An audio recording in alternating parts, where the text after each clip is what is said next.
Bonjour tout le monde. Non, moi c'est Dr. Rose Blaise et moi c'est membre Société Coucou dans Miami. Je souhaite nous bienvenue dans Read Caribbean, un programme Miami Book Fair online. Émission ça, son présentation Société Coucou pour tout le temps qu'il la caille avec Miami Book Fair. Read Caribbean recevoir écrivains haïtiens ensemble avec gros savants dans différents domaines. Yo tout parle by langue créole là, tout honneur et mérite li gagné. Depuis fondation li dans l'année 1985, Société Coucou dans Miami prend engagement pour les préserver culture haïtienne aux États-Unis grâce à éducation, artisanat et présentation culturelle. Mission li c'est préserver et simayer culture haïtienne.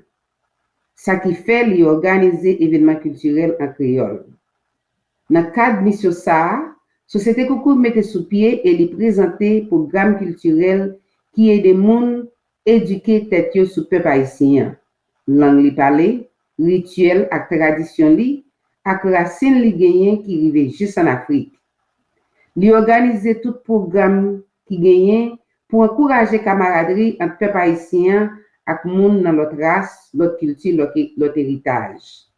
Li encourager respect pour artisanat et artistes qui sorti en Haïti, l'Afrique, la Caraïbe, parce que li montre qui gens artistes yo ka pote coller, pote moso payo dans cadre culture nationale et culture internationale là. Pour plus d'informations sur Société Coucou et Read Caribbean, visitez sociétécoucou.org. Encore une fois, non moi c'est Dr. Rose Blaise et moi c'est membre Société Coucou dans Miami. Année ça, Miami Book Fair 2021 a fait non seulement sur internet, mais nous avons activité sur Wolfson Campus dans Miami-Dade College, la ville là, côté Book Fair là, pour rendre naissance depuis 1984. Miami-Dade College prend engagement pour y créer une communauté auteurs, écrivains et collaborateurs qui soutenent l'autre à travers toute discipline et toute culture dans le sud Floride là. Comme ça, Miami connecté avec le monde connecté avec Miami. Ça qui permet un bel échange d'idées. Donc, moi accueilli au nom président Miami-Dade College, Madeline Mariega, conseil administration collège là, employé lio, conseiller li, à tout le monde qui patronne Miami Book Fair, nous souhaitons passer un bon moment avec nous et puis à tout le monde qui a présenté dans Book Fair là année ça. Sujet jodi c'est qui Jean pour Haïti sorti dans la crise sociale et politique li la donne. Nous avons deux invités avec nous, c'est Jerry Tardieu et Victor Benoît. On accueille premier invité nous, Jerry Tardieu. Jerry Tardieu, c'est un député dans la commune Pétionville, Haïti, et c'est le leader minorité dans la chambre basse parlement haïtien. Agenda législatif liant gen la donne une bataille juridique pour diaspora haïtien capable de jouer un plus gros rôle dans les affaires politiques pays. Avant d'être élu, Tardieu était un entrepreneur qui a participé dans la vie économique, sociale, académique et politique pays d'Haïti. Il était PDG d'une quantité d'entreprises haïtiennes qui a fonctionné dans différents secteurs, sorti dans l'industrie cuir, rivé dans le domaine bien immobilier à côté de lui. Il a écrit plusieurs livres déjà sur Haïti, qui c'est Haïti, l'avenir en face, Haiti, Facing the Future, Haïti, garder l'avenir dans le G. Investir et s'investir en Haïti, un acte de foi. Investir en Haïti, ça demande la foi. Investing in Haiti, an act of faith. Il y a un livre qui a un peu de succès en Haïti. Dans l'affaire du Parlement, c'est un guide pratique pour les gens qui sont intéressés dans l'activité politique et qui veulent porter changement positif dans le pays d'Haïti. Jerry Tardieu a un diplôme maîtrise dans le domaine de l'administration publique, il recevoir dans Kennedy School of Government dans Harvard University. En côté, ça Jerry Tardieu pour nous. Bonjour tout le monde. Non pas c'est Jerry Tardieu. Nous t'aimerais d'abord remercier Miami Book Fair qui a invité Manessa pour me participer comme auteur dans un événement que il organisé chaque année pour faire promotion livre qui peut créer débat. Et moi, je remercie toute société Koukouy qui permettent que entretien ça a fait journée aujourd'hui. Et son aucune chaîne plaisir pour moi partager opinion, vision sur crise pays d'Haïti. Qui ça qui fait que nous arrivons côté nous journée aujourd'hui? Et qui ça pour ta fait pour nous retirer pays dans Kachou Boumbe côté le retrouver? En fait, je vais commencer d'abord par une présentation de qui moun mwen. Moi, c'est Jerry Tardieu. D'abord, moi, je suis auteur, écrivain. Moi, c'est un entrepreneur. Moi, j'ai 25 ans dans le secteur privé en Haïti. Moi, j'ai monté plusieurs entreprises dans plusieurs secteurs d'activité qui allaient de l'hôtellerie à l'immobilier, à l'industrie nationale de fabrication de cuir. Moi, c'est ancien député commune Pétionville. De 2016 à 2020, j'ai été servi comme député commune Pétionville dans la 50e législature. Moi, j'ai été décidé côté mon candidat pour mal député parce que il y a une tradition familiale la caille. Tradition familiale ça c'est depuis arrière grand-père sous bord maman. Moi c'est petite général Philippe Argan qui était ministre de la guerre sous Michel Aurès. Et sous bord papa moi c'est petite Pierre Tardieu qui était député Corail Pestel. Donc c'est petite le Grand Sud. Et sous deux bords famille, ni sous bord maman, ni sous bord papa et servi pays yon façon ou yon l'autre. C'est un passage obligé, son exigence patriotique. C'est ça qui fait que, à 48 ans, j'ai décidé de camper sous carrière comme entrepreneur et j'ai décidé d'ouvrir deuxième chapitre dans le livre VIM. Chapitre ça, c'est chapitre service public. Et la population Pétionville te fait aucune chaîne l'honneur, mais elle été élue avec un score historique. C'est nous qui fait plus voix, c'est nous-mêmes qui te fait plus voix dans l'élection 2015 à l'échelle nationale. C'est une grosse fierté pour moi, mais en même temps, c'est une grosse responsabilité. Parce que au niveau 50e législature, je n'ai pas de droit à aller. Et il faut me faire ça capable, pour me capable d'abord et respecter mandat comme mandat du peuple, député du peuple, mais aussi pour me respecter confiance pour une Pétionville, TFM. Et moi, je pense que c'est ça que je fais pendant 4 ans. Moi, j'ai proposé plusieurs propositions de loi. Et il y a une loi sous police nationale, il y a une loi sous double nationalité, il y a une loi sous microcrédit, il y a une loi sous crédit bail. En plus de un pile d'autres combats que nous menons, notamment pour l'intégration diaspora, lutte contre corruption, lutte pour transparence, lutte pour bonne gouvernance, lutte pour développement économique et lutte pour justice et progrès social. Et moi, son auteur d'Abdinou, moi, écrit plusieurs livres déjà, plutôt des essais. Et qui parlait de Haïti, d'un point de vue économique, d'un point de vue social, d'un point de vue culturel. Et en fait, dernier livre, Dans l'enfer du Parlement, 4 années de combat et des idées pour demain. Et c'est un livre côté que moi parler de l'expérience comme parlementaire, ça me vive. Et puis, il y a un sous-titre, 4 années de combat et des idées pour demain. Des idées pour demain parce que nous avons une perspective d'avenir pour Haïti. Sur un ensemble de thèmes et de politiques publiques que je partagé avec les lecteurs. Voilà. Ça, c'est pour moi. Maintenant, on nous entrer dans le sujet que nous allons discuter aujourd'hui. En fait, Haïti aujourd'hui vit une crise sans précédent et une crise qui est multiforme. L'aime dit multiforme, il y a plusieurs facettes là-dedans. Son crise politique, son crise électorale, son crise institutionnelle, son crise constitutionnelle, son crise financière, son crise morale, en fait son crise totale que Haïti a vécu aujourd'hui. Qui ça qui explique que nous arrivons dans le point ça? Il y a des raisons structurelles qui à long terme, il y a des raisons qui sortent dans l'horizon à moyen terme, et puis il y a des raisons à court terme. On nous regarde rapidement.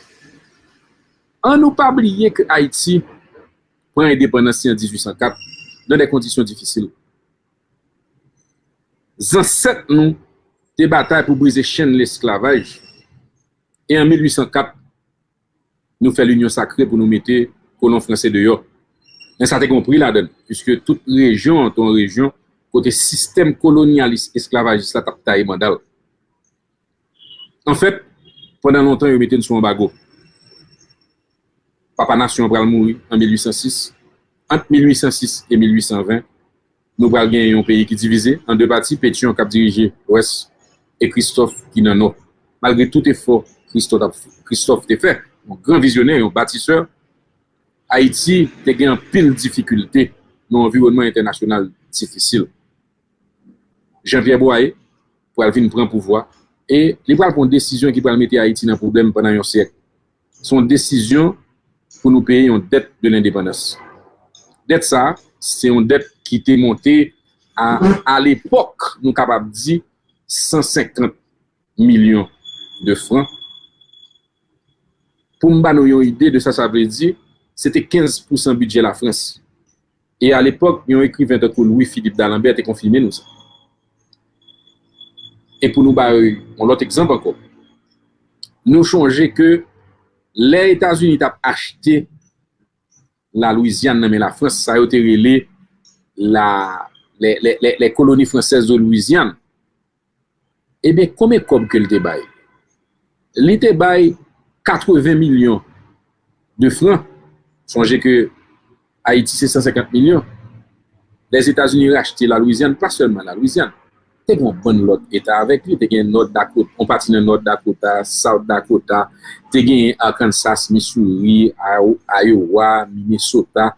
En fait, c'est pas seulement la Louisiane, c'est un ensemble d'États qui fait partie de deal ça entre Américains avec Français.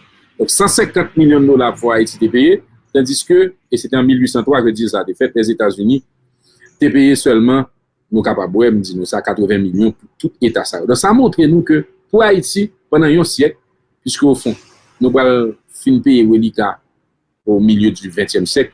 Donc tout pendant 19e siècle là nous prenons dette de l'indépendance. Pour avoir un problème parce que nous sommes obligés de taxer comment, nous sommes obligés de taxer la production, pas de gagner l'argent, pas de gagner liquidité, pas de gagner capital pour faire développement, pour payer à capable de marcher, pour presque rester avec blanc parce que tout cob qui t'a produit dans l'économie, toute taxe qui t'a rentré était plutôt servi pour payer dette indépendance. Et ça va continuer même en 1915, Américains viennent débarquer, là ils même prend contrôle banque centrale là, ils te prend 40% du revenu national pour payer les reliquats de la dette. Parce que entre-temps, nous devons prendre l'autre dette par rapport aux Américains. Donc nous faisons quasiment toute vie nous comme peuple pendant un siècle et demi prisonniers d'une dette qui t'écoute nous chez un pile et qui ne permet pas de gagner moyen pour nous capable de faire développement. Donc un pays qui fait en condition ça, c'est un pays qui gagne un pile problème. Naturellement, au milieu du 20e siècle, nous avons une décennie qui n'est pas mauvaise. C'est-à-dire, Dumas s'est estimé pour prendre le pouvoir, c'était un des plus grands présidents que Haïti jamais eu. Il pourra faire des efforts de modernisation que Magua pourra continuer après, mais qui pourra finir en 1957, bon, pour gagner le régime des Duvalier de 57 à 1986, qui sont l'autre parenthèse, et qui pourra ouvrir la voie entre 1986 à 1990 à une instabilité, à une série de coups d'État militaires jusqu'aux élections de 1990, qui pourra avoir un président élu, Jean-Bertrand Aristide, qui dit même 7 mois après pour être victime d'un coup d'État. Donc, à partir de 1990, comme dire que nous allons vivre pendant toute décennie ça, jusqu'à 2000-2004, en pile lobé, en pile chobol.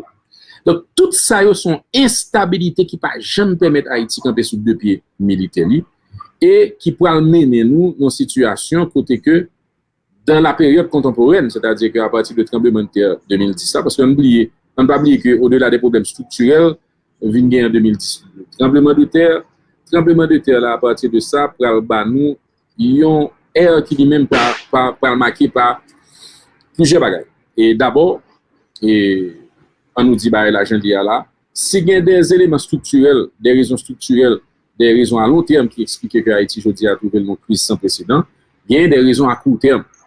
Et les raisons à court terme, c'est que pendant les 5 dernières années, nous réalisons qu'en fait, Haïti, c'est une descente dans l'enfer. c'est-à-dire que ça nous capable de les destruction économique, c'est-à-dire économie pays sous la graba, et en pile chômage, en pile misère, Haïtiens prennent la main encore, Haïtiens tout côté dans le monde, ils ont cherché la vie, au Chili, au Brésil, en Argentine, au Mexique, au Panama, en Bolivie. Ils ont traversé 9 pays en Amérique centrale pour arriver aux États-Unis. Et le plus souvent, c'est des jeunes qui quittent Haïti, non seulement peut-être souvent pour raison économique, mais le plus souvent pour raison d'insécurité. Il y a là-dedans qu'on paye $15,000 pour faire voyage. Donc $15,000 que vous avez utilisé pour vivre, pour faire un petit business, pour gérer tête. Malheureusement, il n'a pas réussi à faire ça. En fait, je dis à nous capables de dire que les 5 dernières années, et c'est 5 ans qui ouais tout la destruction des institutions haïtiennes. Et pas de parlement. Police nationale là, il corrompu, il sous-équipé, il politisé. Système judiciaire là, sous la graba, système judiciaire à genoux, appareil judiciaire là, il y a un problème. La justice comme pouvoir en Haïti, son pouvoir qui est handicapé. Donc le législatif, le judiciaire et l'exécutif, juge je dis que n'a parlé là, gagné un exécutif, un gouvernement qui a une responsabilité pour gérer le pays jusqu'aux prochaines élections, mais qui peut gagner une légitimité politique qu'il a besoin pour l'assurer qu'il gagne, stabilité, sérénité qui peut faire le faire, ça le doit faire. Et on va venir sur ça tout à l'heure, puisque au fond, deuxième partie intervention, c'est qui ça pour nous faire, pour nous sortir dans la situation que nous retrouvons aujourd'hui.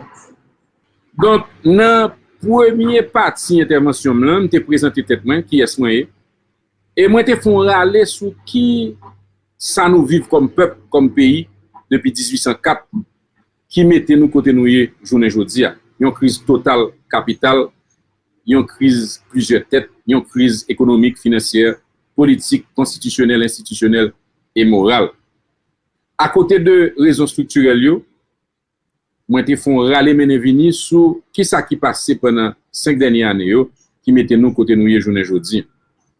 Et dans la nuit 6-7 février année ça, on va être très grave qui arrivait, il a assassiné le président du pays d'Haïti dans des conditions que nous pouvons pour comprendre. Nous avons souhaité presser que l'autorité continue mener enquête pour capable de jouer coupable pour famille président de justice et pour pays à jouer justice.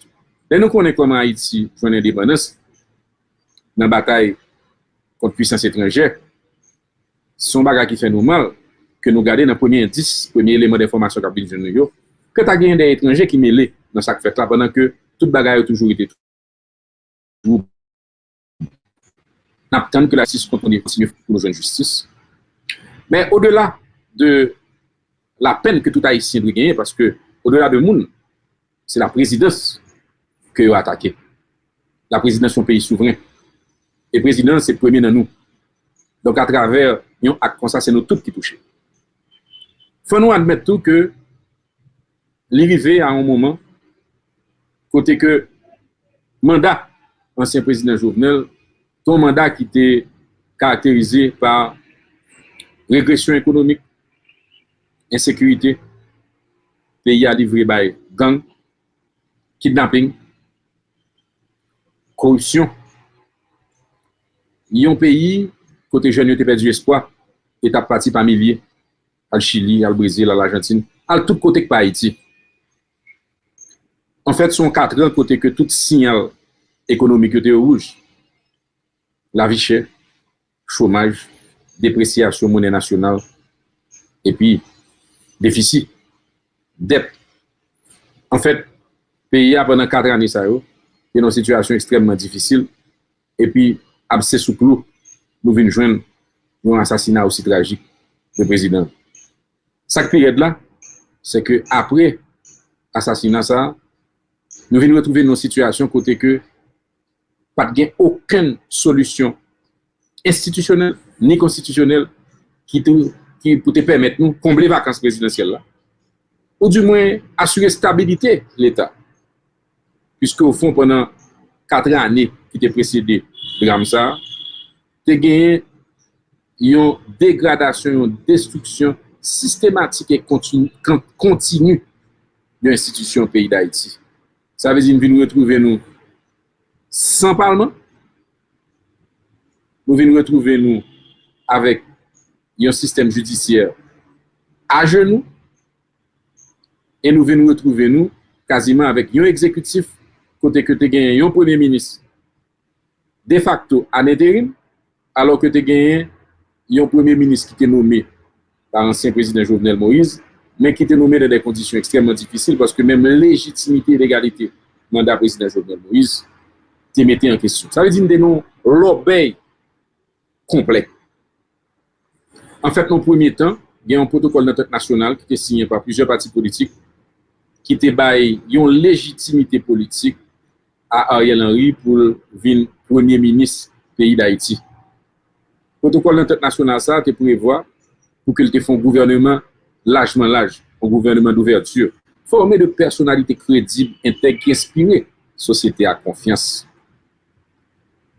Malheureusement, ça n'a pas arrivé fait, et jusqu'à présent que je parle avec nous là, gouvernement ça, que à quoi ça demandé, pour que je mette en place. Naturellement, nous prenons note que le Premier ministre Ariel Henry fait une proposition d'accord politique qui prévoit que dans le jour qui vient, il y a bien un nouveau gouvernement. Dans le cas où j'ai côté nous journée aujourd'hui, qui ça pour nous faire pour nous retirer Haïti dans le cas Boumbe côté de retrouver là. Nous-mêmes dans le mouvement en avant, qui sont jeunes partis politiques que nous créons il y a un an presque jour pour jour, il y a un nouveau mouvement politique qui a pour ambition pour favoriser l'émergence, l'autre idée, l'autre vision, jeunes garçons avec jeunes femmes, amis de la diaspora qui voulaient impliquer dans la politique, qui voulaient engager, qui ne peuvent pas rester sous bonne touche, qui t'a aimé bagaille changer. Et bien, mouvement ça, c'est moi qui coordonnateur national. Et mouvement ça, une vision, une idée, une conception de qui ça coûte à faire pour nous retirer Haïti côté lié journée aujourd'hui. En fait, pour Haïti tourner sur rail constitutionnel, il faut que nous allions dans l'élection. Et pour nous aller dans l'élection, nous avons 3 obstacles.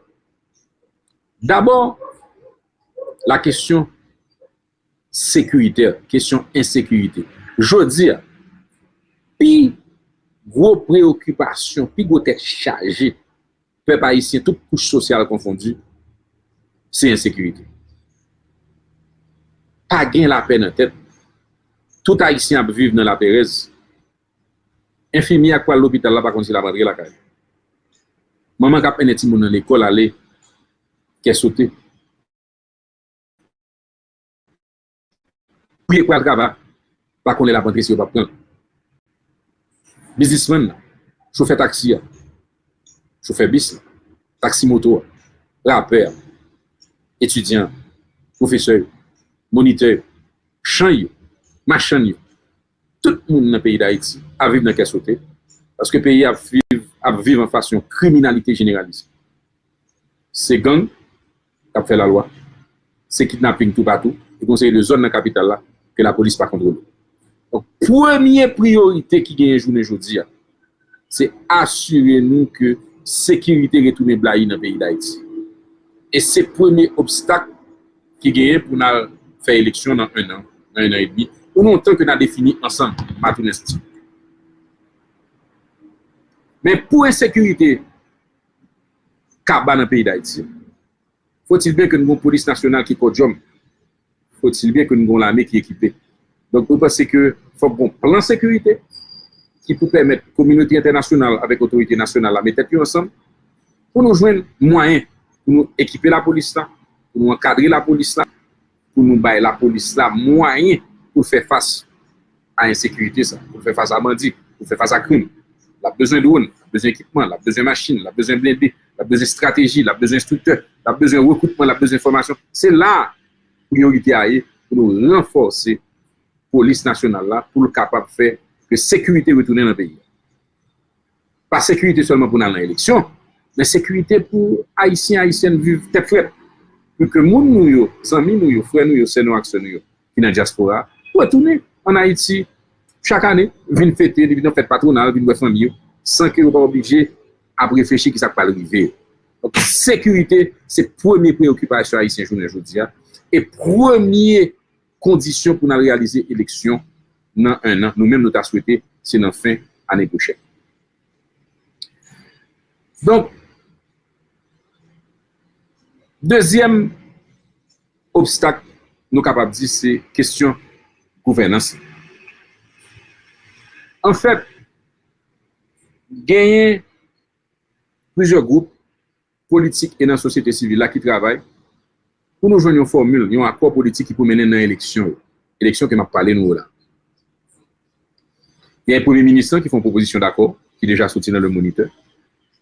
Il y a une société civile là à travers une commission de recherche d'une solution à la crise qui font proposition. Et puis il y a toujours, nous sommes capables de dire d'autres initiatives, notamment le protocole national qui était signé dès le mois de juillet, qui est même prévoit une gouvernance bicéphale, qui prend en considération le dernier carré de légitimité que nous gagnons. On ne peut pas oublier que le Sénat siège en permanence et un Sénat qui a des sénateurs là-dedans. Pour autant qu'on veut rester dans l'esprit de la Constitution, il est extrêmement important pour nous prendre ça en considération tout. En fait, l'initiative ça, c'est des initiatives qui, en toute bonne foi, sortent de monde qui t'a même pays à sortir dans ça là, mais qui pas nécessairement gagne même façon de question. Nous-mêmes dans le mouvement en avant, nous estimons que nous avons besoin d'une table ronde patriotique. Pour nous chita entre promoteurs, nous sommes capables de dire trois accords ça. Pour nous voir comment nous sommes capables de joindre un seul grand accord. Pour qui ça? Nous regardons l'accord, nous remarquons que ça veut dire que les visas considérés tous ces mêmes. État des lieux, c'est même. Considération générale, c'est même. Menu transition, presque même bagaille. Gain quelques irritants et quelques divergences. C'est surtout, est-ce que nous avons un gouvernement monocéphale, c'est-à-dire son premier ministre qui a mené dans l'élection, ou bien est-ce que nous avons un gouvernement bicéphale, un gouvernement de tête, un président et un premier ministre qui a mené dans l'élection. Deuxièmement, c'est ce mécanisme pour choisir l'autorité. Et puis troisièmement, qui pas un problème, il y a toute la durée de la transition. Il y a des gens qui disent, veut l'élection tout de suite. Nous ne pas penser le possible. Il n'est pas normal, il n'est pas d'accord fait. Il y a 6 mois, il y a 3 mois. Mais il y a des gens qui disent, l'élection c'est dans 3 ans, 4 ans pour gagner l'élection. Nous ne pas d'accord tout. Dans 3 ans, 4 ans, imaginez tous les dégâts capables de faire. Parce qu'on voit un pays qui n'a pas élu légitime. Nous pensons qu'entre deux positions radicales, nous-mêmes dans le mouvement en avant, qui sont un mouvement équilibré, un mouvement centriste, un mouvement nationaliste, patriotique, nous pensons que le temps possible pour nous faire élection dans un an. Nous pensons que tout accord ça capable de faire arriver, nous construisons un grand accord, largement. Ça, c'est position par rapport à la gouvernance. Le Premier ministre actuel, Ariel Henry, prend des initiatives, il faut qu'on ait une légitimité qui est suffisante, il faut qu'on ait un consensus suffisant qui peut permettre que le pays en bas qui est dans la salle pour le faire pour rétablir la paix et la sécurité et puis à organiser l'élection. Ça, c'est question gouvernance. Pas oublier de dire nous, c'est 3 obstacles qui sont avant d'arriver dans l'élection. Premier obstacle là, nous te dit, bien entendu, que c'est la question de sécurité. Deuxième obstacle là, nous dit, c'est question de gouvernance. Il faut nous joindre un accord largement large que plus fort secteur représentatif national là d'accord sur eux, société civile, parti politique, force vive pays. Pour le troisième obstacle là, c'est question élection en lui-même. Faut que l'élection pour venir, c'est des élections libres, transparentes, honnêtes, crédibles, que personne ne va contester. Pour ne pas contester, d'abord, il faut 9 membres qui pourraient former le conseil électoral. C'est 9 personnalités qui gagnent, qui ont vécu dans la société, qui ont passé, que nous connaissons comme un sérieux. Femmes et garçons qui pourraient mettre tête ensemble pour un habit impartial. Moi-même, comme ancien joueur de football, peut-être que je me oublié de dire nous ça dans l'introduction, c'est ancien joueur de sélection nationale, c'est ancien joueur Violet Athletic Club. Moi, quand ça veut dire, l'on monte en terrain puis moi habite pas pour vous. Ou mettre fait sans capable ou mettre voler dans le lugar où tout fait bois. Et puis habite pas avant ou après mauvais coup de sifflet, résultat pas bon. Donc conseil électoral ça, son conseil électoral côté faut prêter attention pour que secteur pour le voir représentants yo voyez des représentants qui à la hauteur et qui inspirent confiance. Parmi secteurs ça nous pensons que faut que diaspora dans là-dedans. Pour qui ça? Parce que dans nouveau loi électorale qui va le faire là, faut-il bien que diaspora finalement joue une possibilité pour participer dans l'élection. On haïtien, haïtienne qui vivent Chili, Saint-Domingue, Argentine, Mexique, Boston, Paris, Panama, New York, Boston, New Jersey, Elizabeth, East Orange, West Palm Beach, Orlando, Miami, quel que soit côté la vie dans le monde, Bruxelles, Suisse, il y a haïtien juste en Hollande, même en Allemagne, même en Russie, tout est même droit avec haïtien qui vivent dans 27 000 km² pays d'Haïti. Donc, il faut tout à voter dans la prochaine élection. Donc, il faut que nous ayons une loi électorale qui permette l'intégration diaspora. Il faut que nous ayons une loi électorale code jaune qui permette que l'élection faite de façon que le résultat n'est pas contesté et que nouveau élu, ça veut dire président, député, sénateur, magistrat et la trier, il y a une légitimité pour porter les réformes que Haïti a besoin pour nous capables de joindre le développement économique, le progrès social, la démocratie et surtout la sécurité. Objectif nous dans le pays, ça, tu dois mettre l'ordre dans des ordres. L'ordre dans des ordres dans la question de sécurité pour que les Haïtiens et Haïtiennes capables de vaquer librement à l'activité. Monter descendre sans pas peur. Je dis à c'est difficile pour un monde sortir dans le département de l'Ouest et puis pour traverser pour aller Nip, pour aller dans Grandance, pour aller dans le sud, pour aller dans le sud-est. Parce que c'est difficile pour passer là à vous. Ça va pas continuer comme ça. Il faut mettre l'ordre dans des ordres. Dans l'économie, nous, on peut gagner potentiel comme ça. Il faut gagner plus d'entreprises, petites, moyennes, grandes, qui créent emploi. On peut gagner problème comme ça. Quand la République dominicaine, il faut nous ouvrir deux bras, nous. Bah, l'investissement direct étranger. Parce que l'État, pour compte, n'est pas capable de résoudre le problème économique du pays d'Haïti. Nous avons besoin d'un pile investissement étranger massif qui peut créer des millions d'emplois pour que jeunesse ne soit pas obligée à passer misère en Amérique centrale. Pour que jeunesse ne soit pas obligée à faire bête manger dans la jungle en Bolivie. Pour que jeunesse soit capable de vivre dans la dignité et la fierté. Très souvent, c'est des jeunes qui préparent. Ils apprennent métier. Ils ont une formation. Si ils n'ont pas avocat, ils n'ont pas médecin, ils n'ont pas ingénieur, ils n'ont pas architecte, eh bien, ils sont menuisiers, ils sont ébénistes, ils sont couturiers, ils apprennent l'école hôtelière, ils ont passé dans le centre de formation, de ces bons maçons, de ces bons charpentiers. Tout jeune, ça, t'as un mérité dans le pays. Si ils sont partis dans les conditions de parti, c'est que le pays n'a pas offert rien. Si ils virent deux, Haïti, c'est que Haïti vire deux, les jeunes, ça. Donc, élection pour permettre de gagner des élus légitimes qui ont même pour gagner capacité, légitimité, légalité pour être capable de gérer le pays dans les années à venir. Nous mettons l'ordre dans des ordres pour que gros palto, gros entreprise qui fait l'argent dans le pays à payer taxes. Parce que l'État a besoin d'argent pour construire l'hôpital, pour construire l'école, pour construire route, pour payer professeur, pour payer infirmier, pour payer policier qui aide nous dans la sécurité dans le pays. Ça est extrêmement important. Il faut mettre l'ordre dans des ordres dans les frontières. Parce que contrebande là, aptaï bandal, marchandises envahissent nous, production nationale en danger, et c'est Dominicains qui envahissent le marché national. Tout ça, il faut nous regarder. Mettez l'ordre dans des ordres tout, pour nous capables de mettre en pile l'argent dans l'éducation. Jusqu'à un certain âge, l'éducation doit être gratis pour toute ti moun dans pays d'Haïti. Pour nous citoyenneté commune.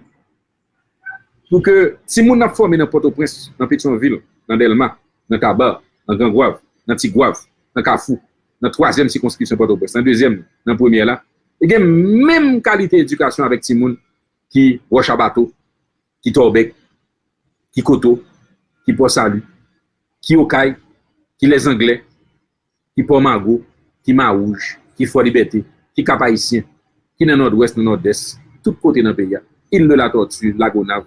Faut que tout le monde dans le pays d'Haïti gagne une chance pour gagner même éducation. Et son effort pour l'État fait.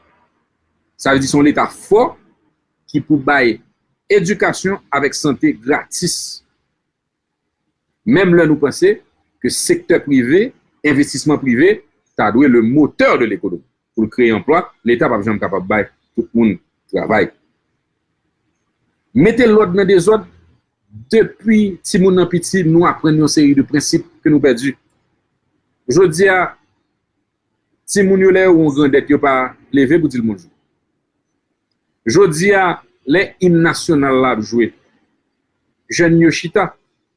Dans stade Silvio Katom allé l'autre jour. Hymne national là jouer moi moitié stade la chita. Parce que nous perdu esprit patriotique. Même t'es petit, même là t'as pas l'école, nous t'es dans machine ou bien à pied. Depuis 8h du matin, drapeau a compté tout le monde campé. Machine, piéton, passe, tout le monde. Pour nous, bail drapeau à respect. Valeur ça a pour retourner. Et c'est depuis l'école tout que nous allons obliger de montrer Timounio qui sa démocratie. Parce qu'en Haïti, nous avons un problème. Démocratie, nous ne pouvons pas faire parce que mentalité ne pas permettre de nous faire. Moun qui pas d'accord avec là pour mourir pour ça. n'est pas normal. Nous pensons qu'il faut une éducation civique, il faut une éducation à la démocratie, il faut nous assurer nous que jeunes yo comprennent depuis au petit que il doit y avoir différentes visions, différentes dans l'idée. Parce que souvent nous sentons en Haïti une intolérance. Intolérance ça, et depuis une petit, c'est lui-même nous parlons ouais dans le domaine économique, social, mais politique tout. Et ça qu'il faut aujourd'hui à nous passer dans le pays côté que zam dialectique, donc parler pas important. C'est dialectique zam qui est important. Ça veut dire qu'on parle d'une élection sous base idéo, sous base vision, sous base philosophie, sous base programme. Ou une élection sous base coup de zam. Ça, pas normal. Mais c'est depuis l'école pour nous prendre pour nous expliquer comportement ça pas normal. Donc faut nous reprendre l'éducation Timounio à la papote depuis en bas. Si n'a parlé de sortir dans crise, nous pas parler de sortir dans crise dans 1 an, dans 2 ans, n'a parlé de sortir dans crise pour nous préparer Haïti sur les 50, les 100 prochaines années. Donc sortir dans crise il y a des décisions ponctuelles, immédiates, politiques, économiques, organisationnelles, démocratiques, élections, sécurité. Mais il y a tout. Il y a une nécessité pour nous penser des bagages qui sont fondamentales. Notamment question d'éducation. Et ça, je invite tout le capitaine de mieux réfléchir sur lui.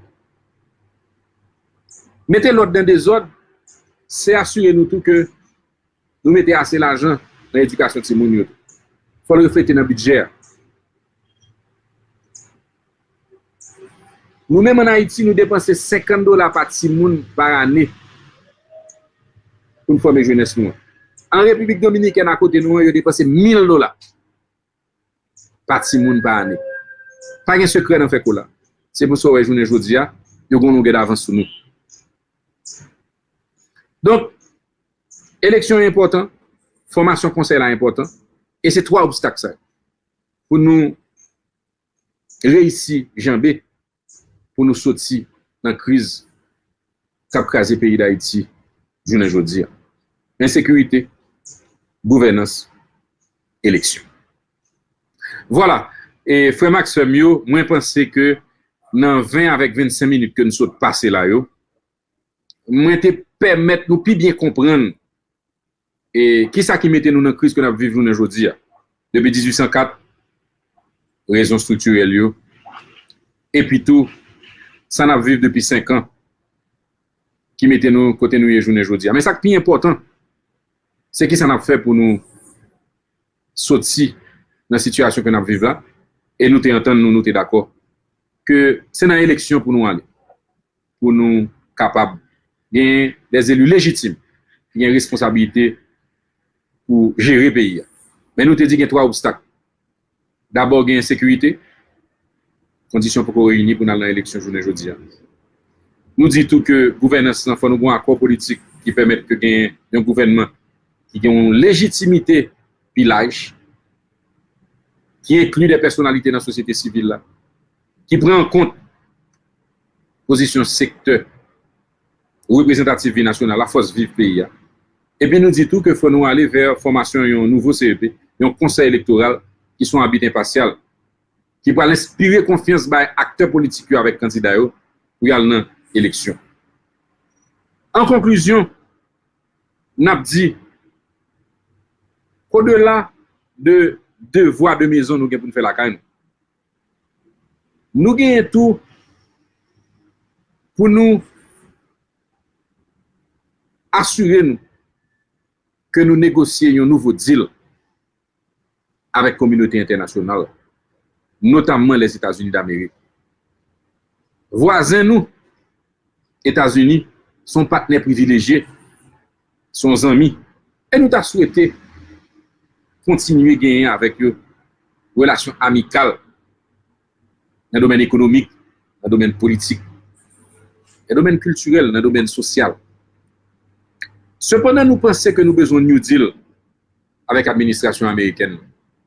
Moi, j'ai fait un discours après le scandale qui était pété dans la frontière d'El Rio, Texas, côté migrants, qui joué une humiliation.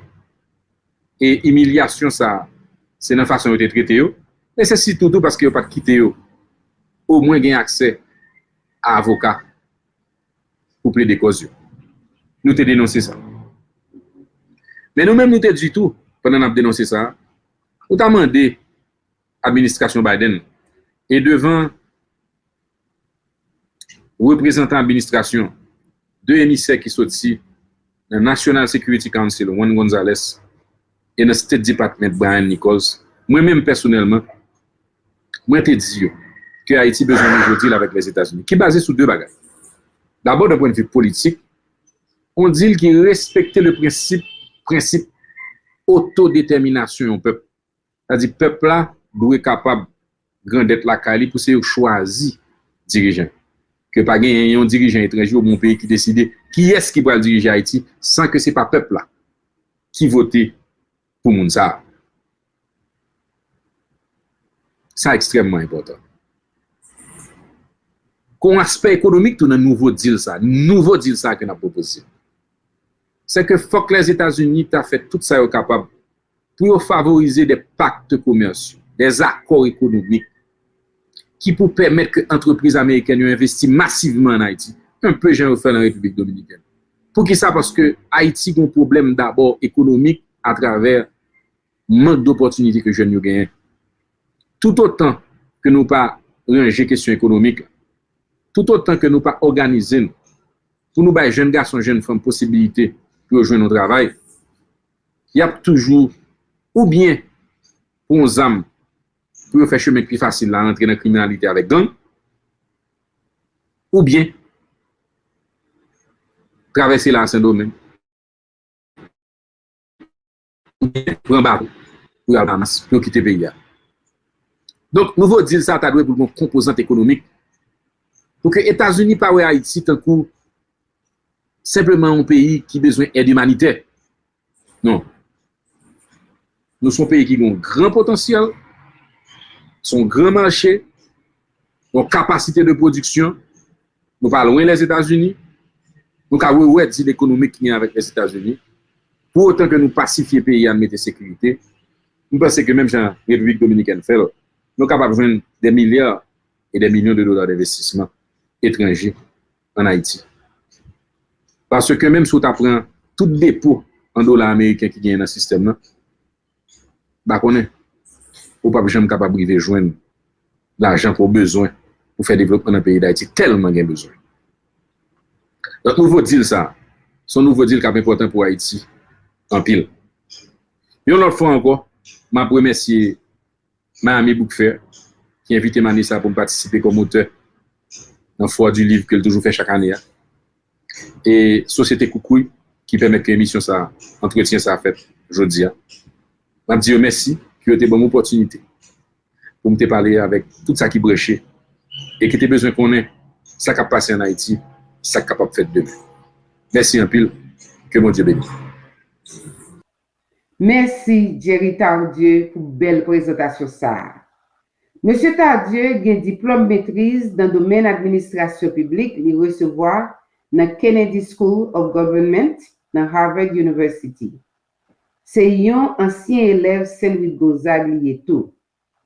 Pour nous joindre plus d'informations sur Jerry Tardieu, pas oublier visiter www.sociétékoukouy.org.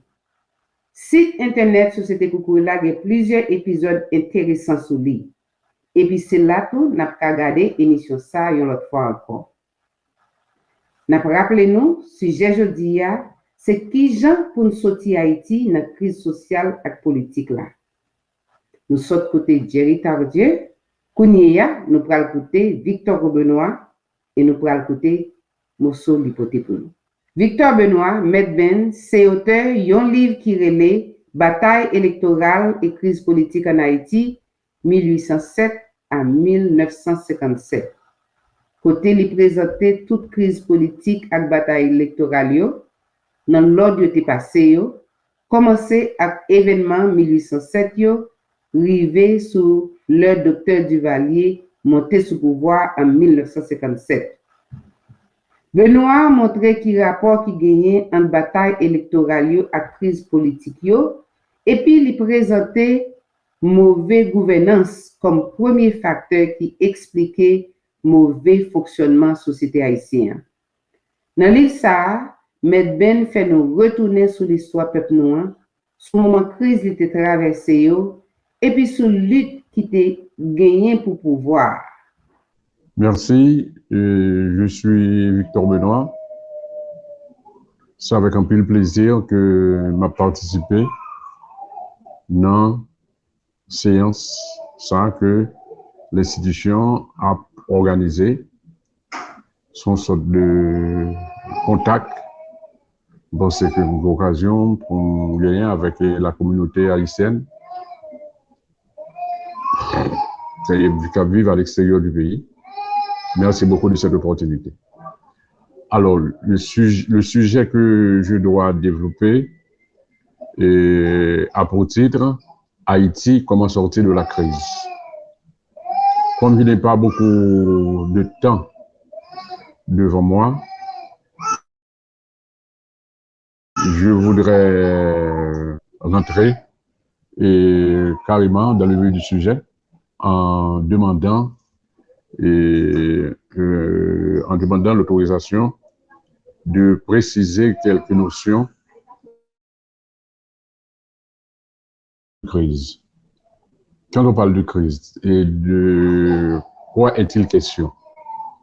Et la crise, quand on voit ce que dit généralement le dictionnaire, c'est un mouvement anormal. Et c'est une anomalie dans la vie d'une institution, dans la vie d'un individu, dans la vie d'une société, et en général. Et ici, on peut parler de crise cardiaque. Hein?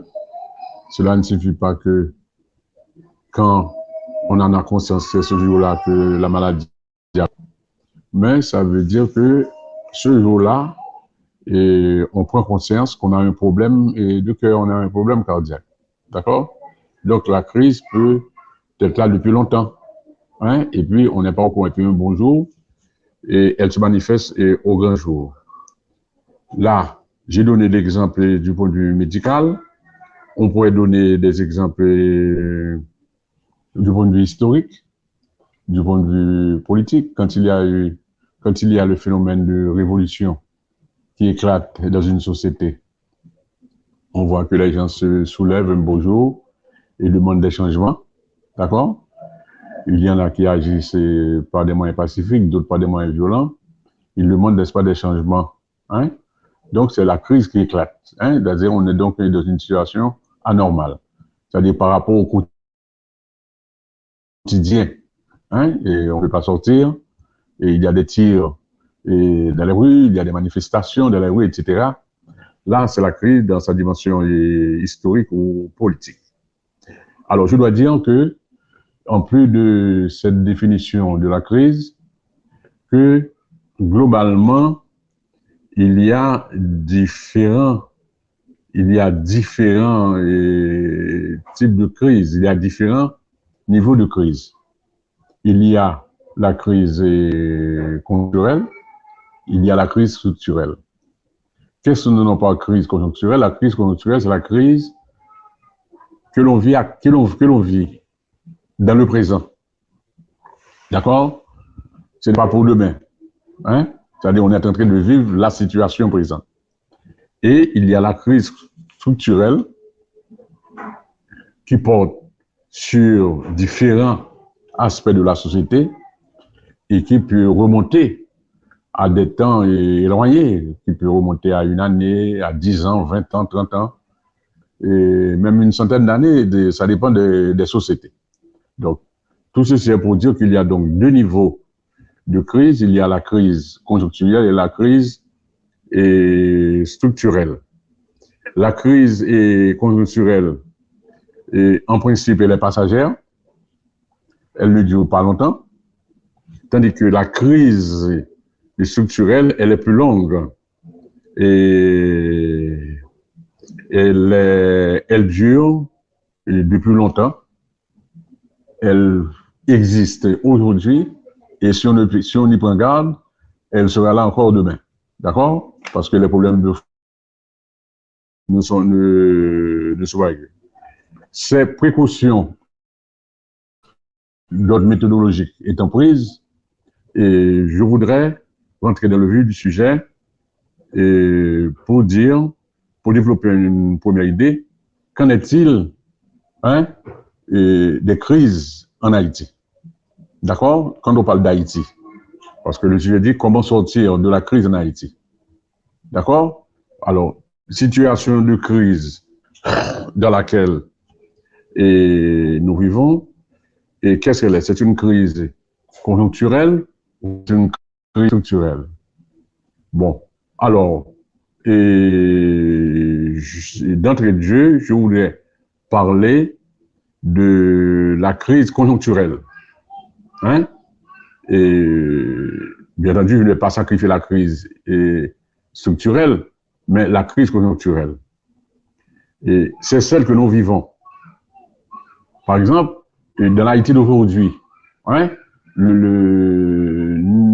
tous les citoyens, hein, et riches et pauvres, éléments des classes moyennes, que l'on vive en Haïti ou bien en dehors d'Haïti, s'il y a un mot que les Haïtiens utilisent chaque jour au quotidien pour définir la situation qui prévaut en Haïti, c'est le mot de crise. D'accord?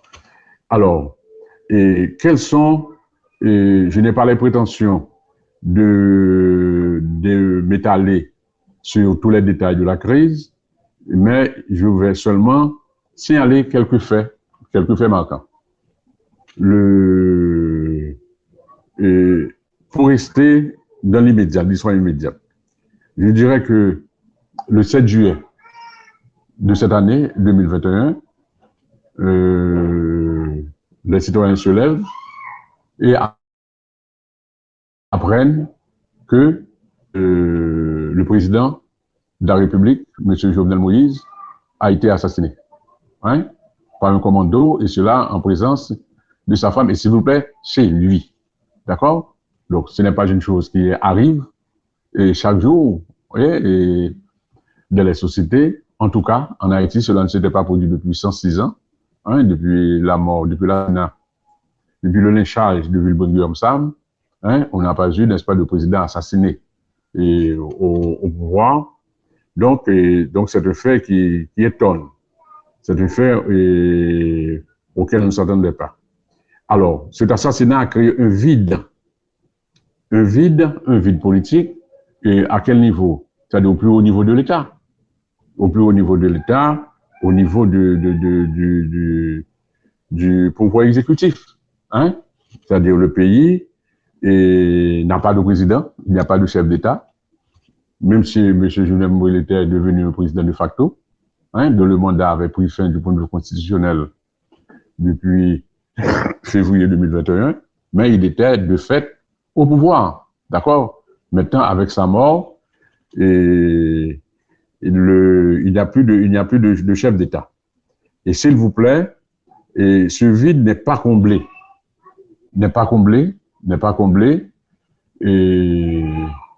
Ni de manière constitutionnelle, ni de manière institutionnelle. Hein, n'est pas comblé de manière constitutionnelle, c'est-à-dire que ce n'est pas l'article de la Constitution, hein, prévu pour faire face au cas de ce genre qui a été appliqué. Hein? Donc, on n'a pas appliqué l'article qui parle soit du premier ministre d'une décision du Parlement, etc. Ou encore, pour rester si on veut parler de la Constitution de 87, hein, mais ce n'est pas la Cour de cassation. Et s'il vous plaît, l'opposition, jusqu'au moment où nous parlons, n'a pas trouvé un consensus, ne s'est pas mis d'accord sur l'idée, n'est-ce pas, disons, de placer un président à la tête, à la direction du pays. Donc, le vide persiste, hein, au niveau du chef de l'État. Bon. Et l'autre élément de la crise, vous avez un Premier ministre qui est là, le Premier ministre qui a été nommé par le président Jovenel 2 jours avant son assassinat, et il dispose des pouvoirs étendus.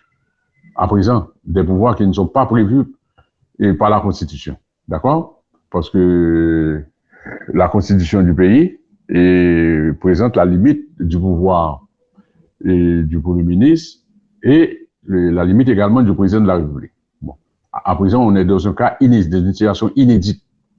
Il y a monsieur Jovenel Moïse, hein, qui est dans une situation, oui, il est Premier ministre dans les conditions, et oui, monsieur Ariel Henry, excusez-moi, monsieur Ariel Henry qui est Premier ministre, hein, mais il n'est pas chef d'État, hein. Il a trouvé un truc là et il a fait jouer un article de la Constitution, l'article 59, disant que c'est le Conseil des ministres et qui remplace le président, et donc il préside le Conseil des ministres. Donc il est à la fois de manière non constitutionnelle, à la fois président, et il est à la fois Premier ministre. C'est avec des pouvoirs très étendus, et il a le pouvoir exécutif entre les mains. Il peut prendre des décrets, hein, il prend des arrêtés, hein, il influence également le pouvoir judiciaire. Bon, je dois vous dire que on est dans une situation où tous les domaines de la vie sociale et politique sont affectés par cette situation. Hein, vous avez de temps à autre des cas de grève, et vous avez une insécurité, hein, qui affecte la grande majorité des citoyens, hein, par exemple le déplacement des citoyens pour sortir de Port-au-Prince, hein, pour aller dans le sud, c'est affecté parce qu'il y a des bandits qui bloquent la partie sud de Port-au-Prince. Vous avez interne est perturbé, hein, les citoyens qui n'ont pas de voiture, qui se déplacent parfois en moto, hein, qui doivent payer des courses, hein, et j'ai appris que des courses que l'on payait autrefois, pour lesquelles on payait 50 gouttes, maintenant, on demande, n'est-ce pas, jusqu'à 150 gouttes. D'accord? Vous avez également la hausse du coût de la vie, hein, les produits de première nécessité, que ce soit le riz, le pois, l'huile, hein, les produits de consommation courante. L'eau devient très rare, hein, et les sachets d'eau que l'on vendait 3 et pour un adoquin, c'est-à-dire que pour 5 gouttes, maintenant c'est un sachet que l'on donne, et maintenant, et depuis quelques jours là, on ne peut pas trouver l'eau par gallon dans le pays. Le fonctionnement des écoles est perturbé, n'est-ce pas? Et depuis l'ouverture des classes, les enfants n'ont pas eu on pourrait dire qu'ils ont eu 3 semaines de classe, hein, de manière régulière, hein. La semaine dernière, on a eu seulement 2 jours de classe, hein. Et bon, cela donne une idée. Ce que je dis là est vrai non seulement pour les écoles, mais également pour les hôpitaux, hein. Les hôpitaux, du fait de l'action des bandits qui contrarient le déplacement et pour la livraison des produits pétroliers dans les pompes, mais il y a des hôpitaux qui ne trouvent pas et qui ne sont pas ravitaillés en matière de produits pétroliers. Alors, cela donne des problèmes réels.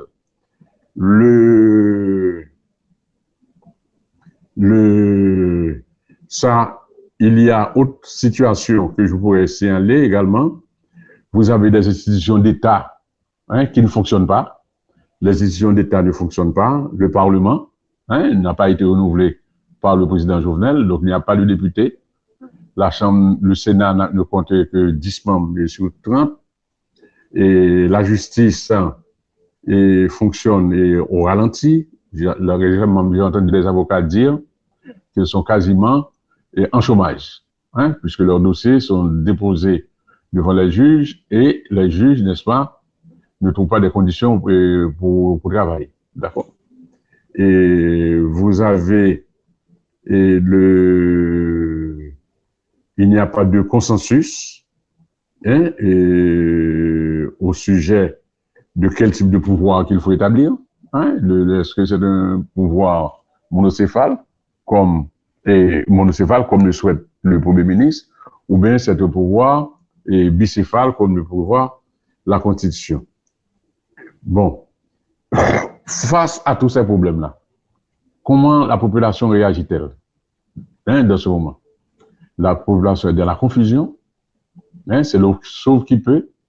Beaucoup d'urgences recherchent la migration, se font migrants, hein, et il y a une accélération du phénomène des boat people, hein, et il y en a qui prennent l'avion, hein, qui passent par la République dominicaine, qui tombent en Amérique latine, et de là pour essayer d'aller aux États-Unis. Donc, on peut dire que c'est au jour le jour, ce qui prévaut dans la situation de l'Haïti d'aujourd'hui, c'est la débrouillardise, hein, c'est le qui peut, et chaque Haïtien essaie de faire ce qu'il peut, au moins pour exister. Je ne dis pas pour vivre, mais au moins pour exister comme être humain, c'est-à-dire pour joindre les deux bouts, hein, c'est-à-dire que pour manger, hein, pour se faire soigner, et pour faire face aux responsabilités quotidiennes. Alors, c'est ça en gros, les éléments de la crise conjoncturelle. D'accord? Alors, maintenant, quand on dit sortir de la crise, il ne s'agit pas seulement de l'aspect conjoncturel, il y a l'aspect structurel. Parce que je dois vous dire que, comme prof d'histoire, ce que je sais et ce que j'ai retenu dans l'histoire de ce pays, c'est que c'est parce que les problèmes de fond n'ont pas été réglés depuis les 200 dernières années, depuis que nous sommes indépendants, les problèmes de fond n'ont pas été réglés, que de temps à autre, vous avez ressurgence des problèmes, hein, des problèmes économiques, des problèmes sociaux, des problèmes politiques, hein, et qui affectent la conjoncture. Alors, ceci nous conduit à parler rapidement de la crise structurelle. Voyons donc quelques éléments, même de manière sommaire. Et sur le plan structurel, comment se présente la situation, hein? Vous remarquez bien que je ne vais pas faire un diagnostic de la société haïtienne, mais je présente seulement un résumé des problèmes de fond. Qu'est-ce que nous constatons? C'est que nous avons une économie non performante. Hein? Une économie non performante. Quels sont les faits sur lesquels je me base? Vous avez la production agricole du pays est insuffisante pour nourrir la population. Hein? Et la meilleure des preuves, c'est que on est obligé de commander le riz. Le riz, et pour pouvoir, on est obligé, n'est-ce pas, de commander le riz pour pouvoir nourrir la population. D'accord? Le riz, n'est-ce pas, qui sort de l'Asie, qui vient de l'Asie, du Vietnam, et qui vient de Miami, etc. D'accord? Et il faut savoir que certains éléments, hein, comme le citron, hein, qu'on utilise dans la cuisine haïtienne, on importe ça de la République dominicaine. Vous avez le fruit de coco, hein, qu'on appelle en créole cocoyer, hein. On importe ça de la République dominicaine. Donc, on peut dire que ce que nous produisons, n'est-ce pas, ne suffit pas pour faire face aux demandes de la population. Nous n'en avons pas une industrie nationale, hein, une industrie qui pourrait prendre les produits agricoles, hein, et les transformer, et leur donner beaucoup plus de valeur, ce qu'en économie on appelle la valeur ajoutée. Vous n'avez pas ça, hein, dans ce pays.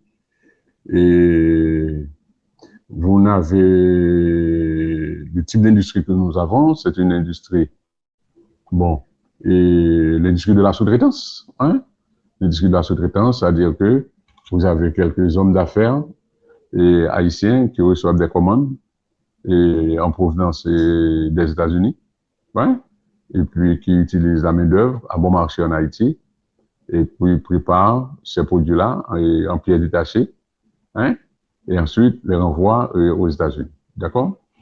Donc c'est une secteur d'activité qui est sous-payé, hein, avec des ouvriers qui reçoivent des salaires de misère, mais qu'ils sont bien obligés d'accepter et de faire, hein, pour ne pas crever de faim. Oui, vous avez le commerce extérieur est déficitaire, hein, nous avons toujours une balance commerciale déficitaire. Donc, l'épargne, on peut parler d'épargne nationale, hein, et c'est un pays qui est constamment endetté, hein, ou bien ce sont des dons, hein, et comme il y a des envois des Haïtiens de l'extérieur, qu'on appelle généralement la diaspora, ça aide quand même dans une certaine mesure, hein, le fonctionnement du pays au quotidien. Mais cela ne peut pas répondre totalement aux besoins de la population. Alors, sur le plan économique, les problèmes de fond sont là, hein, vous avez une économie, hein, et qui n'est pas à la hauteur de la situation. Sur le plan social, et ce qui caractérise la crise, vous avez des inégalités criantes, trop criantes, hein, entre une minorité très très riche, hein, le Haïti compte quelques millionnaires, hein, et des gens qui sont bien placés et sur le plan international, en raison, n'est-ce pas, de leur capacité financière. Et à l'opposé, hein, au bas de l'échelle sociale, vous avez une masse extrêmement pauvre, des gens qui n'ont pas $1 par jour et pour subsister. Vous voyez, quand nous savons qu'$1 vaut actuellement 100 gouttes, hein, et sur le marché informel, donc n'est-ce pas qu'ils n'ont pas ça. Hein? La majeure partie des gens dans ce pays n'ont pas accès à $1 par jour. Alors, vous avez en plus de cette grande inégalité criante, vous avez la persistance d'un certain nombre de problèmes, de vieux préjugés sociaux que nous avons hérités de la période coloniale, hein, et qui persistent après 200 ans. Hein, la question de couleur, hein, la question de le fait de placer de catégoriser les gens en fonction de leur épiderme, en fonction de la couleur de leur peau, etc. Ça persiste et bien entendu, ça n'a pas la même acuité qu'avant 1946, mais jusqu'à présent, il y a ce réflexe, jusqu'à présent, de la société haïtienne. Vous avez nos préjugés, vous avez le machisme que les Européens ont apporté, que les Espoirs ont apporté sur la terre d'Haïti. Hein? Et il est bon de le dire, puisqu'avant, on avait au moins une femme qui était à la tête d'un des caciques, je parle de la reine Anacaona, d'accord? Eh bien, les Espagnols, les colons espagnols ont effacé tout ça et ils ont proclamé, n'est-ce pas, disons, la supériorité de l'homme, du sexe masculin. Et ceci est rentré, n'est-ce pas, dans nos mœurs. Hein? Vous avez le vieux machisme. Ce n'est pas facile de trouver un mari qui accepte sa femme, n'est-ce pas, comme un partenaire, hein? Comme étant son égal. D'accord? Et vous avez le préjugé, hein, contre tout ce qui est interne, tout ce qui est national, hein, et ce qui est bien, c'est ce qui vient de l'extérieur, hein, tout ce qui est interne, n'est-ce pas, n'est pas bon, n'est-ce pas, et c'est un préjugé que les colons nous ont imposé, d'accord? C'est une façon, n'est-ce pas, de justifier leur domination et sur les masses sénomingoises dans le pays. Alors, vous avez, et sur le plan social, vous avez tous les problèmes qui s'imbriquent. Hein.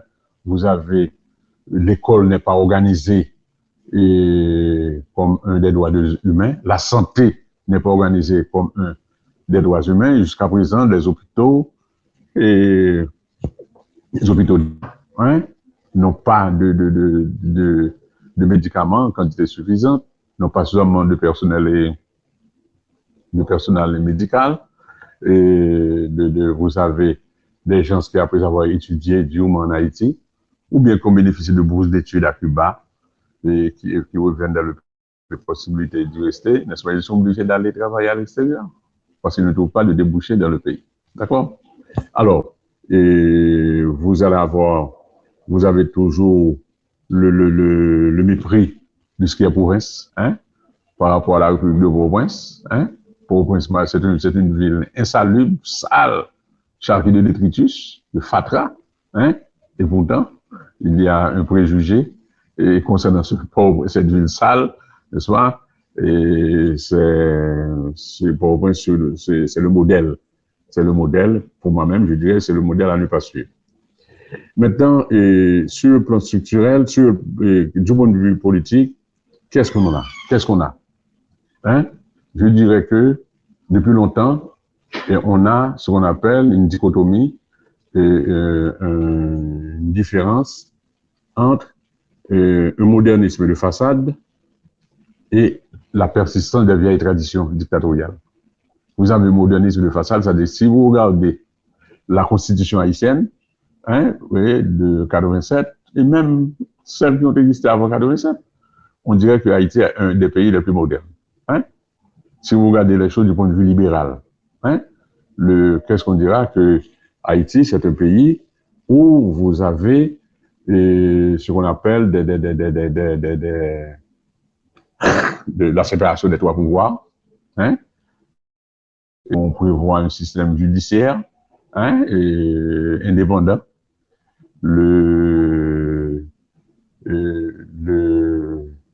Un pays, n'est-ce pas, qui donne naissance à de grands juristes, hein, des gens qui peuvent faire honneur au pays, etc.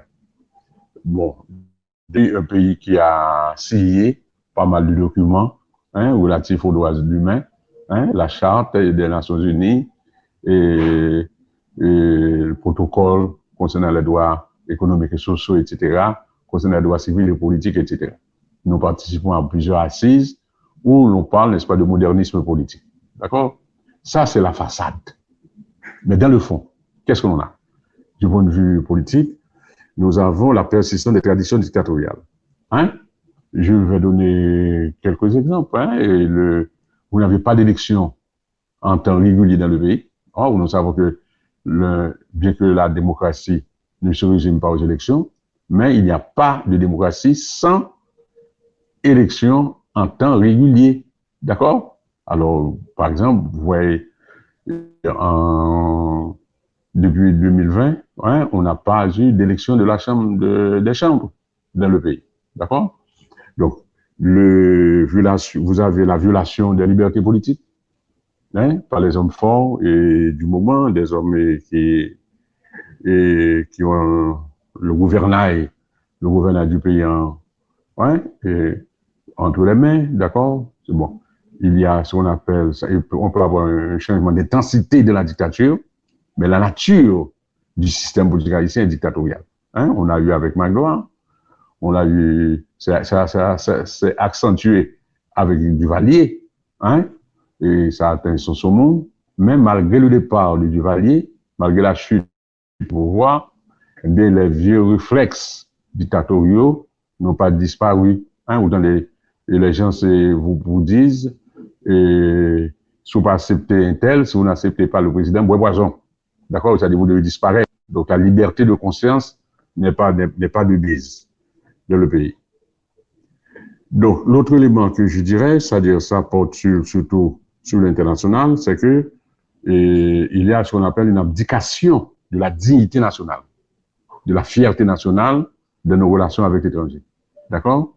Et nous avons autrefois, on regardait en direction de la France, mais depuis l'occupation américaine, de 1915, on change de direction, on regarde vers les États-Unis. D'accord?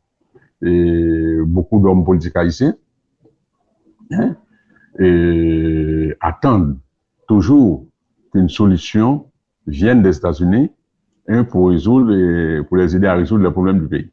D'accord?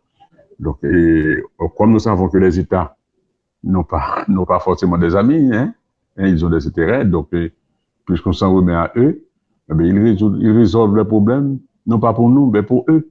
Hein, c'est ça. Donc, il n'y a pas de dignité nationale. Alors, quand nous mettons ensemble, donc tous ces problèmes-là, les problèmes d'ordre conjoncturel et d'ordre structurel, est-ce que vraiment il y a une séparation? Séparation au niveau de l'analyse, hein? Mais dans les faits, je dirais qu'il y a de préférence enchevêtrement. Hein? Il y a enchevêtrement entre ces deux types de crises. Hein? Et il y a ce qu'on appelle, en français, c'est ce qu'on appelle un imbroglio, hein? Un mélange. Hein? Et la meilleure image que j'utilise, c'est-à-dire, c'est en situation de spaghetti, hein, et de vermicelle, hein, c'est-à-dire toutes les branches sont entremêlées, hein, et donc c'est ça la situation. Donc il y a on doit prendre conscience que si on aborde la crise haïtienne positivement avec seulement l'idée qu'il y a la conjoncture, sans penser à la crise profonde, aux problèmes structurels, on passe à côté. De même si on dit, pensons à la crise profonde, sans penser à la conjoncture, on passe également à côté. Donc, je pense qu'il faut appliquer une stratégie complexe.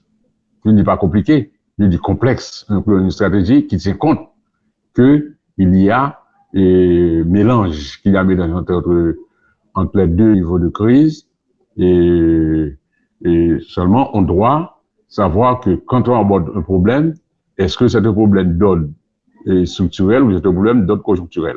Parce qu'on peut résoudre les problèmes conjoncturels d'une manière telle que l'on prépare la voie à la solution des problèmes structurels. D'accord? Et c'est pour cette raison que je voudrais, à présent, parler des deux étapes. Moi-même, comment je vois la sortie de crise, et je vois une sortie en deux étapes. en 2 étapes du point de vue stratégique. Hein? Et la stratégie étant la manière de faire, hein, la manière globale de faire. La première étape, c'est que il faut des politiques publiques pour faire face à la crise conjoncturelle. Vous n'en sortez pas. Hein? Vous n'allez pas dire que vous allez résoudre les problèmes économiques du pays, vous allez augmenter la production nationale, hein? Et puis, sans résoudre les problèmes conjoncturels que vous avez là à présent. Par quel bout faut-il commencer pour faire face à la crise conjoncturelle? Ce que je vois, je pense que tout doit commencer par la formation d'une équipe de citoyens et de citoyennes et qui sont décidés à changer la situation. Ça, c'est l'aspect politique. Ce sont des hommes qui font l'histoire. Quand on dit les hommes, ce sont des êtres de l'histoire. Hein? Il faut dire quelle est la patte humaine. Hein? Il faut constituer une équipe de patriotes. Hein? De patriotes et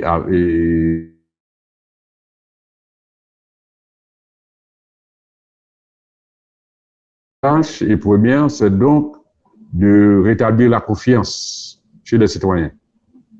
Et pour rétablir la confiance, cela passe par une action bien précise. Il faut combattre le banditisme. C'est ce phénomène, n'est-ce pas, de gangstérisme qui se développe dans le pays. Tant que ce problème persiste, les citoyens ne seront pas en confiance. Donc, il faut une politique publique et de sécurité publique. Hein? Et là, on doit prendre son courage à 2 bras. L'État, dirigé par de patriotes compétents, et doit pouvoir faire face à la situation. Ce qui implique le choix d'une stratégie, c'est la tolérance zéro vis-à-vis des gangs. On doit dire, n'est-ce pas de tolérance. Hein? On n'est pas question de parti pris, il n'est pas question, n'est-ce pas, disons, de faiblesse vis-à-vis de ces gens-là. D'accord? Et il faut dire la tolérance zéro. Quelqu'un qui est bandit, hein, qui se comporte en voleur par rapport à la population, qui pille les camions et qui pille les marchands, etc. Donc, non, il faut mettre fin à cette affaire. D'accord? Qui est en train de décapitaliser les classes moyennes, hein, et qui oblige les gens à s'endetter pour payer leur rançon, etc. Non, il faut finir avec cette affaire. Donc, il faut dire tolérance zéro. Il faut appliquer la loi. Hein, il ne demande pas de dictateurs. Il faut appliquer la loi contre les bandits, puisque la législation haïtienne prévoit des mesures, hein, contre les voleurs. Maintenant, il faut construire des consensus entre les groupes politiques pour aborder les grands dossiers, hein, par exemple, le dossier de la vie chère. Qu'est-ce que nous allons faire? Hein, il faut qu'il y ait donc une négociation entre les syndicats, entre les patrons, hein, et les commerçants, etc. Et comment on va résoudre ce problème de la vie chère. Je ne dis pas que ce soit un seul secteur social qui doit supporter les frais, mais on peut avoir, avec des économistes, des sociologues et des spécialistes en marketing, etc., qui ont la capacité, on doit pouvoir définir une nouvelle politique. Et il faut négocier des moratoires avec les voisins et pour ralentir le flot des déportés. Il y a beaucoup de déportés que la République dominicaine nous envoie, que beaucoup de déportés que les États-Unis nous envoient. Et ce sont des pays qui se disent nos amis. D'accord? Hein? Je ne demande pas non, je ne vais pas faire pression pour que les États-Unis et la République dominicaine ne prennent pas des mesures, hein, concernant leurs intérêts. Mais je peux demander, n'est-ce pas, de dire, étant donné que nous sommes dans une crise, de nous accorder une moratoire. Hein? La moratoire, ça peut attendre, ça peut aller sur 1 an, sur 2 ans, etc. Le temps pour nous autres de créer les conditions de logement, hein, et les conditions sanitaires pour pouvoir recevoir ces compatriotes-là et qui sont déportés. Vous avez, et il faut prendre des mesures pour recouvrer les créances de l'État. Il y a des gens qui doivent l'État et qui doivent l'État, qui n'ont jamais payé. D'accord? Ceux qui ne paient pas les frais de douane, etc. Il faut les faire payer. D'accord? Donc, et il faut une politique d'assistance sociale aux nécessiteux, hein? Aux nécessiteux et pour les questions de loyer et pour les frais scolaires, hein? L'État doit trouver une formule. Et bon, je ne dirais pas une sorte de welfare, mais il faut trouver une formule, n'est-ce pas, pour aider les petites gens, hein, à supporter certains frais, hein. Par exemple, le coût de location d'une maison, et ça coûte cher, beaucoup à Port-au-Prince. Il faut trouver une formule pour résoudre ces problèmes-là. Et les frais de scolarité également, des enfants qui n'ont pas les moyens, hein, de payer les frais de scolarité, les parents ne travaillent pas. Il faut trouver des moyens pour faire face à cette situation, pour les aider, tout au moins pendant un certain temps. Et ensuite, puisque on doit avoir des autorités légitimes, il faudra qu'un jour qu'on arrive à des élections. Et pour avoir des élections, il faut un CEP, hein, il faut un conseil électoral et crédible avec des citoyens qui représentent les grands segments de la société, haïtienne de l'intérieur, haïtienne de l'extérieur, etc. Il faudra, pour préparer les élections, il faut entamer les procès sur les grandes questions sensibles, hein, les massacres qui ont été faits, hein, la question de Petro-Caribé, hein, même si on ne peut pas résoudre tous ces problèmes-là durant la période de transition, mais on peut entamer les procès, d'accord? Je pense que l'État haïtien doit prévoir des fonds, mettre à la disposition des juges et des instructions pour pouvoir résoudre ces problèmes-là. Et donc, c'est ainsi que nous voyons, n'est-ce pas, les grands moyens pour sortir de la crise de la crise conjoncturelle, hein? Et la sortie se fera in fine, en dernier ressort, par des élections. Mais ce n'est pas des élections dans l'immédiat, hein? Il faut créer la mise en confiance, il faut combattre le banditisme, etc., donner un minimum d'emploi aux gens, etc. Bon, maintenant, la deuxième étape, et là, je serai moins éloquent quand il s'agit de la deuxième étape, hein, et organiser une conférence. Il faut organiser une conférence nationale et souveraine, la conférence nationale souveraine, et là, on va prendre certaines décisions pour dire qu'est-ce qu'on va faire d'Haïti. Et je vais donner quelques exemples. Par exemple, il faut refaire le cadastre national, hein, pour tel pays, parce qu'il n'y a pas de cadastre. D'accord? Il y a un véritable désordre dans le pays. Il faudra faire le cadastre national, il faudra réaliser la régionalisation du pays et la décentralisation. Il faut sortir de la République de Port-au-Prince. Tout ne peut pas dépendre de Port-au-Prince. D'accord? Et donc, il faut que la province arrive à se prendre en charge, mais moyennant une politique responsable du point de vue national. Il y a une politique d'intégration, hein, en faveur des femmes, en faveur des enfants et des jeunes et des membres des Haïtiens de la diaspora. Il faudra faire fonctionner un état de droit démocratique dans le pays, hein. Il faudra refaire il faut redéfinir la politique extérieure du pays, hein. Et il faut que Haïti coopère avec les pays étrangers, hein, conformément à ses intérêts, mais Haïti n'a pas à se soumettre aux désidérata, aux dictats des étrangers, etc. Alors, je pense que pour sortir de la crise, hein, on doit être réaliste, hein, et ça ne suffira pas par un miracle, hein, ça ne suffira pas par un miracle, ça ne suffira pas également par des dons, hein, venant des pays étrangers, hein, et ça ne suffira pas par des décisions venant des puissances étrangères, ça suffira par nos autres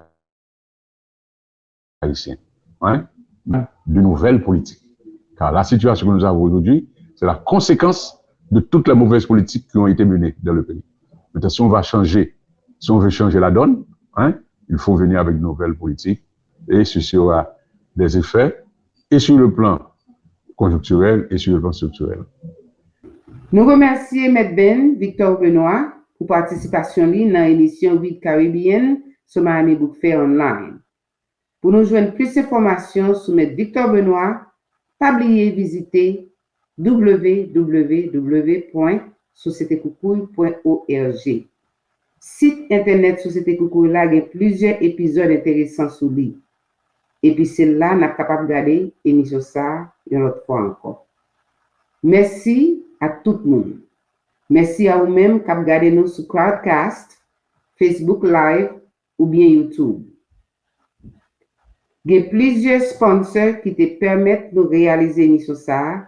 Nous disons tous un gros merci. Dans nos vies caribéennes, Société Coucouille dans Miami, avec Miami Book Fair, je dis nous merci et à la prochaine.